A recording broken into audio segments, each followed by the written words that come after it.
Salut, alors je vous retrouve dans cette vidéo pour dire adieu officiellement à Glossybox. Vous le savez peut-être déjà, mais j'ai prévu d'arrêter Glossybox depuis quelques temps et ce jour est arrivé, je me suis désabonnée. Je tenais à revenir pour faire cette vidéo parce que ça fait quand même plus de 5 ans que je suis abonnée. J'ai pas vérifié depuis combien de temps exactement, mais plus de 5 ans c'est certain. J'ai un super recul de cette entreprise, de cette box en particulier. J'ai jamais été abonnée à aucune autre box que celle-ci. Et je peux pas trop comparer entre les box. Par contre, vous dire mon avis sur Glossybox, ça c'est clair que j'ai du recul, j'ai le choix, il n'y a pas de problème. Et je tiens à préciser que les 5 ans où j'ai été abonnée à cette box, je n'ai pas fait d'interruption entre temps. Donc ça fait réellement 5 ans que tous les mois je reçois une box. Plus une que j'ai reçue la dernière fois que je vous ai montré, celle qui coûtait extrêmement cher là, 224-25 euros. Voilà, donc faites le calcul, j'ai reçu énormément de box. Alors, je comptais faire cette vidéo déjà pour vous donner mon avis et deuxièmement pour vous présenter mes coups de cœur que je retiens, des produits que j'ai encore, que j'utilise toujours depuis des années déjà, ou les derniers dont je me souviens parce qu'il y en a plein que j'ai dû les terminer, peut-être les aimer, bon, au pire vous les avez vus dans les produits terminés ces 3 dernières années, mais en tout cas vous faire ce petit bilan là. Alors déjà, ce que je pense de Glossybox globalement, je pense que même si je vous dis pas mon avis, vous devez être au courant, on reste pas abonné 5 ans à une box, hop c'est mon ordinateur, on reste pas abonné 5 ans à une box si on n'aime pas le contenu. Donc globalement bien sûr j'approuve Glossybox, c'est clair.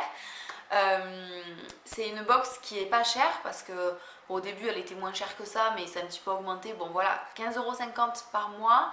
On peut se désabonner quand on veut, se réabonner quand on veut. On peut s'abonner que un mois puis arrêter, ou 2 mois, 3 mois.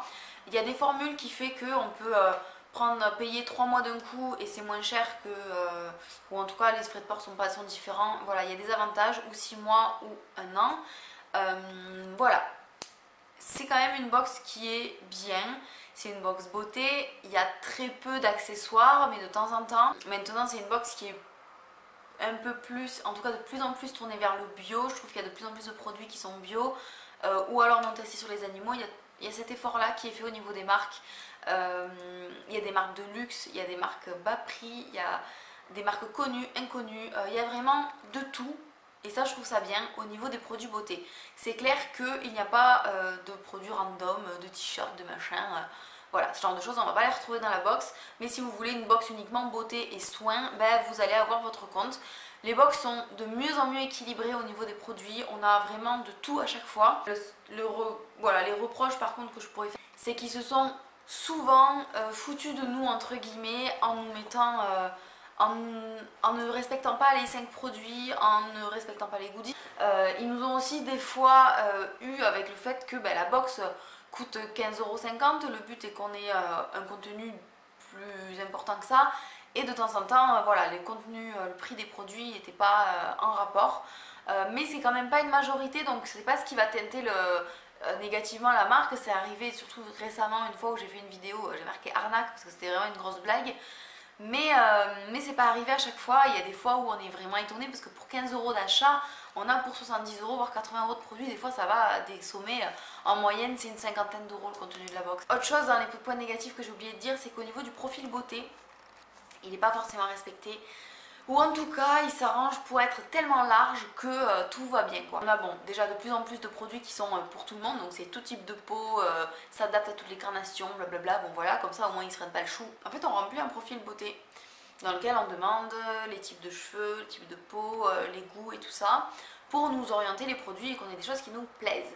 Par exemple, si on dit qu'on déteste le rouge à lèvres rouge, ils vont pas nous en envoyer un. En théorie, c'est comme ça que ça fonctionne.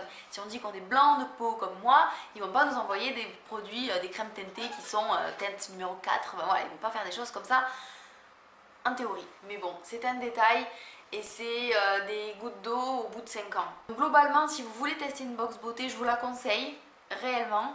Voilà, j'en ai fini avec cette vidéo, j'espère qu'elle vous aura plu, qu'elle vous aura été utile. Dites-moi si ça vous a convaincu de commander chez Glossybox ou pas. Ça me fera plaisir de savoir que j'ai pu vous aider dans votre choix. Je vous fais plein de bisous et à très vite. Bye bye.